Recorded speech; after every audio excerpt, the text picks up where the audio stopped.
Hello friend, आप लोग कैसे हैं। उम्मीद करते हैं आप लोग अच्छे होंगे और 2025 बिहार बोर्ड क्लास 10 के एग्ज़ाम के लिए तैयारी में लगे होंगे।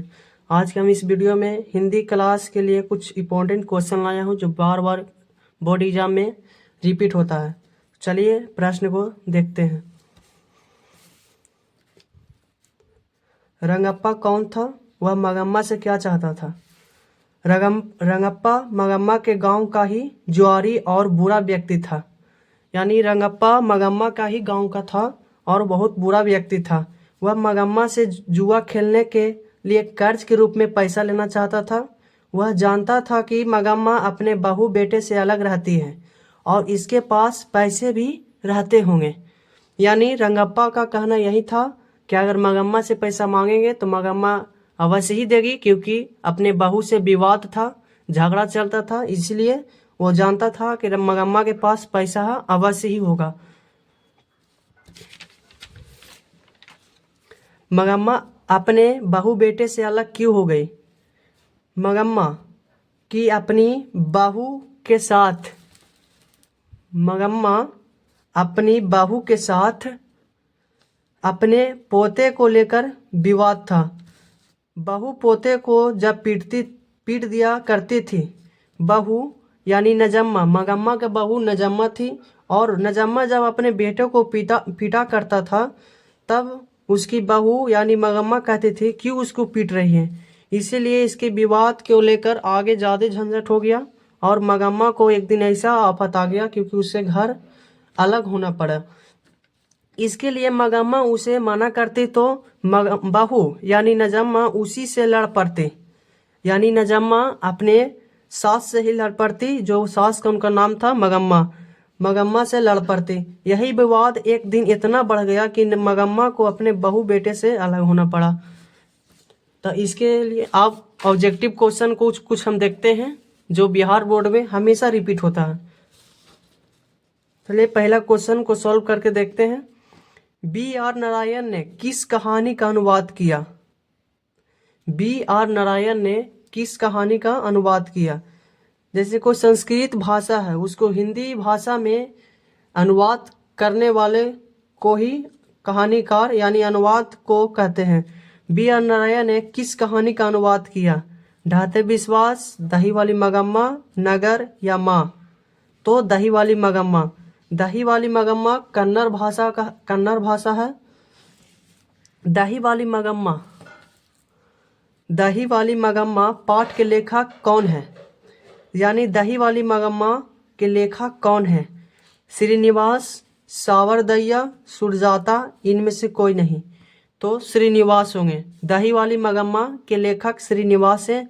या आपसे यह भी क्वेश्चन पूछ सकता है कि श्रीनिवास किस कहानी के लेखक है? तो दही वाली मगम्मा। चलिए तीसरा क्वेश्चन की ओर चलते हैं। मगम्मा की बहू का क्या नाम था? मगम्मा का बहू का क्या नाम था? नजम्मा, रंगप्पा, गगम्मा, संगम्मा। तो मगम्मा की बहू का नाम था नजम्मा। चलिए अगला प्रश्न चौथा नंबर देखते हैं। रंगप्पा मतलब रंगप्पा कौन था? रंगप्पा पेशे से क्या था? रंगप्पा क्या करता था? रंगप्पा जुआरी था, व्यापारी था, वकील था कि किसान था? इस चारों ऑप्शन में से बताइए कौन सही है। तो राइट आंसर होगा जुआरी। रंगप्पा जुआरी था। मगम्मा को किससे विवाद था? मगम्मा को किससे विवाद था? बेटे से, बहू से, पोते से या सास से? तो मगम्मा को बहू से विवाद था, क्योंकि बात बात पर मगम्मा अपने बहू से लड़ा करती थी, जो बहू भी अपने सास से लड़ भी जाते थे। छठा क्वेश्चन देखते हैं। मगम्मा क्या बेचती थी? यानी मगम्मा किस चीज बेचते थे या क्या चीज बेचता था? मगम्मा मक्खन बेचती था, क्या दूध बेचती थी, दही बेचती थी कि घी बेचती थी? मगम्मा दही बेचती थी। नजम्मा मगम्मा की कौन थी? सातवां नंबर क्वेश्चन है, नजम्मा मगम्मा की कौन थी? बताइए। नजम्मा मगम्मा की कौन थी? बेटी थी, मौसी थी, बहू थी, इनमें से कोई नहीं। नजम्मा मगम्मा की बहू थी। 8वां नंबर क्वेश्चन है, मगम्मा किस भाषा की कहानी है? मगम्मा किस भाषा की कहानी है? अभी आपको पहले आपको भी बताया गया था, मगम्मा कन्नड़ भाषा की कहानी है, क्योंकि इस भाषा कन्नड़ में ही, जो कन्नड़ कर्नाटक की भाषा है, कर्नाटक में बोला जाता है इसको। चलिए 9वां नंबर प्रश्न देखते हैं, श्रीनिवास का जन्म कहाँ हुआ? यानी दही वाली मगम्मा के लेखक श्रीनिवास, इनका जन्म कहाँ हुआ? बताइए। मयूरभंज उड़ीसा में, कोलार कर्नाटक में, कि अमृतसर बेल गुजरात में, अंजेरी राजस्थान में? तो श्रीनिवास का जन्म कोलार कर्नाटक में हुआ था।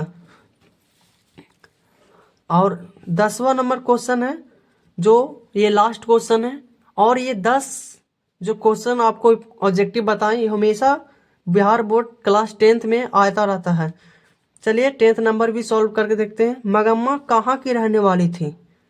मगम्मा कहाँ की रहने वाली थी?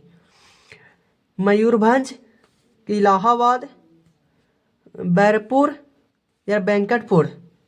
बताइए, मगम्मा कहाँ की रहने वाली थी? तो मगम्मा वेंकटपुर, जो बेंगलुरु में पड़ता है, मगम्मा वेंकटपुर की रहने वाली है।